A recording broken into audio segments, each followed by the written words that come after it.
والد نے ان کا نام محمد لطیف رکھا، وہ بڑے ہو کر چودھری محمد لطیف ہو گئے، لیکن دنیا انہیں سی ایم لطیف کے نام سے جانتی تھی۔ وہ پاکستان کے پہلے ویژنری انڈسٹریلسٹ تھے، اور انڈسٹریلسٹ بھی ایسے کہ چین کے وزیر اعظم چو این لائی، شام کے بادشاہ حافظ الاسد اور تھائی لینڈ کے بادشاہ ان کی فیکٹری دیکھنے کے لیے لاہور آئے تھے۔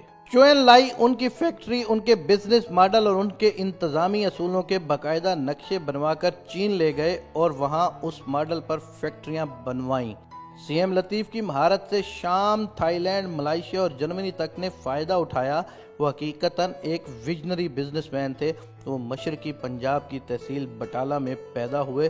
والد مہر میران بخش ارائیں اپنے بچوں کو اعلیٰ تعلیم دلانا چاہتے تھے، لیکن وہ لطیف صاحب کے بچپن میں فوت ہو گئے۔ لطیف صاحب نے والد کی خواہش کے مطابق اعلیٰ تعلیم حاصل کی۔ یہ 1930 میں مکینیکل انجینئر بنے اور تعلیم مکمل کرنے کے بعد انہوں نے 2 کمروں اور 1 برآمدے میں اپنی پہلی مل لگائی۔ یہ صابن بناتے تھے۔ ان کے چھوٹے بھائی محمد صدیق چودھری بھی ان کے ساتھ تھے۔ صدیق صاحب نے بعد از نیوی جوائن کی اور یہ قیام پاکستان کے بعد 1953 سے 1959 تک پاکستان نیوی کے پہلے مسلمان اور مقامی کمانڈر ان چیف رہے۔ لطیف اور صدیق دونوں نے دن رات کام کیا اور ان کی فیکٹری چل پڑی۔ یہ ہندو اکثریتی علاقے میں مسلمانوں کی پہلی انڈسٹری تھی۔ یہ صابن فیکٹری کے بعد لوہے کے کاروبار میں داخل ہوئے اور دیکھتے ہی دیکھتے علاقے میں چھا گئے اور لاکھوں میں کھیلنے لگے۔ پاکستان بنا تو ان کے پاس 2 آپشن تھے، یہ اپنے کاروبار کے ساتھ ہندوستان میں رہ جاتے یا یہ کاروبار، زمین جائیدادیں اور بینک بیلنس کی قربانی دے کر پاکستان آ جاتے۔ سی ایم لطیف نے دوسرا آپشن پسند کیا۔ یہ بٹالہ سے لاہور آ گئے۔ لاہور اور بٹالہ کے درمیان 53 کلومیٹر کا فاصلہ ہے، لیکن اگر حقیقی طور پر دیکھا جائے تو یہ دونوں شہر 2 دنیاؤں کے فاصلے پر ہیں۔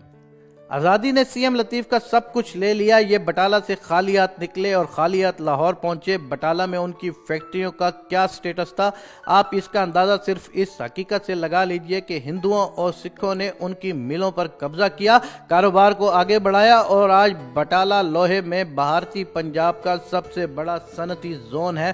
سی ایم لطیف بہرحال پاکستان آئے اور 1947 میں نئے سرے سے کاروبار شروع کر دیا۔ انہوں نے لاہور میں بٹالہ انجینئرنگ کمپنی کے نام سے ادارہ بنایا۔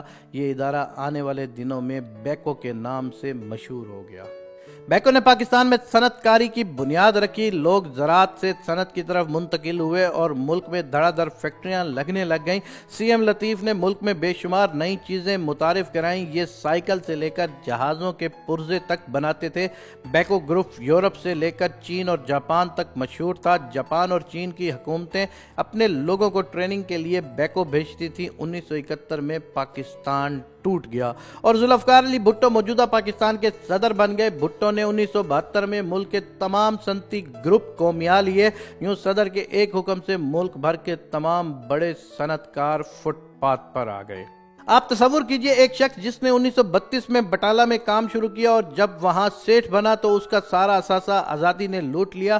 وہ لٹا پٹا پاکستان آیا، اس نے دوبارہ کام شروع کیا، ایک ایک اینٹ رکھ کر ایسی عمارت کھڑی کی کہ جسے دیکھنے کے لیے دنیا کے ان ممالک کے حکمران آتے تھے جنہیں مستقبل میں اکنامک پاورز بننا تھا۔ لیکن پھر ایک رات اس کا سارا اثاثہ اس ملک نے چھین لیا جس کے لیے اس نے 1947 میں اپنا سب کچھ قربان کر دیا تھا۔ آپ تصور کیجئے اس شخص کی ذہنی صورتحال کیا ہوگی۔ سی ایم لطیف حوصلہ ہار گئے۔ وہ پاکستان سے نقل مکانی کر گئے۔ وہ جرمنی گئے اور جرمنی کے ایک چھوٹے سے گاؤں میں زندگی گزار دی۔ انہوں نے دوبارہ کوئی کمپنی بنائی، کوئی کاروبار کیا اور نہ ہی کوئی فیکٹری لگائی۔ وہ طویل العمر تھے۔ ان کا انتقال 2004 میں 97 سال کی عمر میں ہوا۔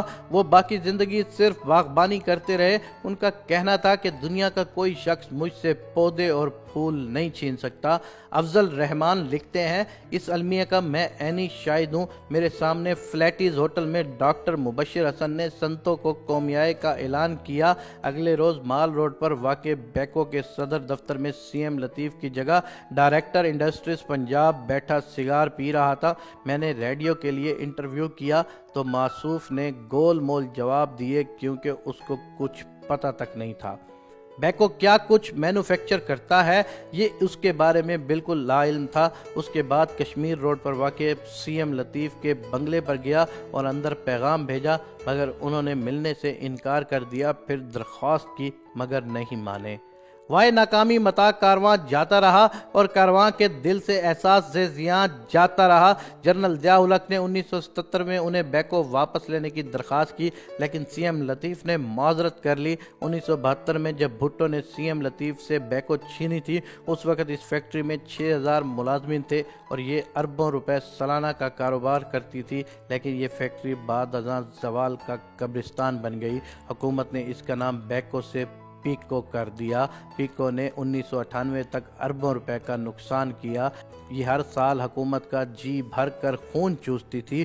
بیکو بادامی باغ کے پسماندہ علاقے میں تھی، اس کی وجہ سے یہ علاقہ کبھی پاکستانی صنعت کا لالہ زار ہوتا تھا اور دنیا بھر سے آنے والے سربراہان نے مملکت کو پاکستان کی ترقی دکھانے کے لیے خصوصی طور پر بادامی باغ لایا جاتا تھا، لیکن حکومت کی ایک غلط پالیسی اور ہماری سماجی نفسیات میں موجود حسد اور خودکشی کے جذبے نے اس لالہ زار کو صنعت کا قبرستان بنا دیا اور لوگ نہ صرف بیکو کی اینٹیں تک اکھاڑ کر لے گئے بلکہ انہوں نے بنیادوں اور چھتوں کا سریا تک نکال کر بیچ دیا، اور یوں پاکستان کا سب سے بڑا ویژنری صنعت کار اور ملک کی وہ صنعت جس نے جاپان اور چین کو صنعت کاری کا درس دیا تھا، وہ تاریخ کا سیاہ باب بن کر رہ گئی تھی۔ آج حالت یہ ہے کہ وہ لوگ جن کے لیڈر پاکستان سے صنعت کاری کے نقشے حاصل کرتے تھے، وہ لوگ سی ایم لطیف کے ملک کو بلڈوزر سے لے کر ٹریکٹر اور ٹوٹی سے لے کر ہتھوڑی تک بیچتے ہیں، اور سی ایم لطیف کی قوم یہ سارا سامان خرید کر پاک چین دوستی زندہ باد کے نعرے لگاتی ہے۔ ہم کیا لوگ ہیں؟ ہم 1972 میں ملک کو کاروبار اور صنعت کا قبرستان بنانے والوں کی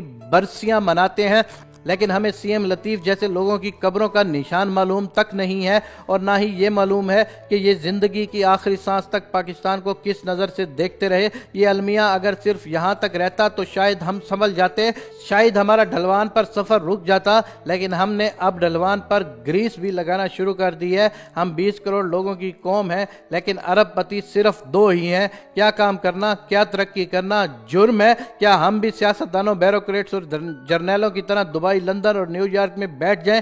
کیا ہم بھی ایان علی بن جائیں؟ کیا ہم بھی اپنا پیسہ لیں اور ملک سے روانہ ہو جائیں؟ ہم اس ملک میں کام کرنے والے لوگوں کو سی ایم لطیف کی طرح دوسرے ملکوں میں کیوں دیکھنا چاہتے ہیں؟